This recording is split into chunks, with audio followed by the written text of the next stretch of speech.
Gas কমালে আগুন একদম সিম হয়ে যায়, কিন্তু এর সমাধান ৯৯% মানুষ জানে না, এমনকি অনেক টেকনিশিয়ানও জানেন না। আজকের ভিডিওটি শেষ পর্যন্ত দেখুন আর শিখে নিন কিভাবে সহজেই গ্যাসের সিম বাড়াবেন। বন্ধুরা, আমরা প্রায় সবাই বাড়িতে গ্যাস ওভেন ব্যবহার করি, কিন্তু একটি সাধারণ সমস্যা থেকেই যায়। যখন আমরা গ্যাস কমাই তখন অনেক সময় আগুন এতটাই কম হয়ে যায় যে সেটি কোনো কাজেই লাগে না। তাই আজকে আমরা দেখাবো কিভাবে খুব সহজে এই সমস্যার সমাধান করবেন। প্রথমে চলে যান আপনার রেগুলেটরের কাছে। সেখানে মাথার উপরে দেখবেন একটি ছোট গোল রঙের টুপি লাগানো আছে।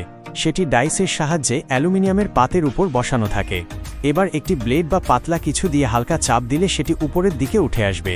এরপর একটি স্ক্রু ড্রাইভার নিন, দেখবেন ভিতরে সাদা রঙের একটি ওয়াসার টাইপ ক্যাপ আছে, তার উপর খাঁজ কাটা রয়েছে। এখন যদি সেটি ঘুরিয়ে নিচের দিকে নামান তাহলে আগুনের সিম কম হবে, আর যদি ঘুরিয়ে উপরের দিকে তুলেন তাহলে সিম বেশি হবে। দেখতেই পাচ্ছেন আগুন কতটা বেড়ে গেছে। এরকম আরও দুর্দান্ত টিপস পেতে আমাদের চ্যানেলটি সাবস্ক্রাইব করুন, কারণ একমাত্র ইউটিউবে আমাদের চ্যানেলেই এমন কাজের ভিডিও নিয়মিত আপলোড করা হয়। ধন্যবাদ।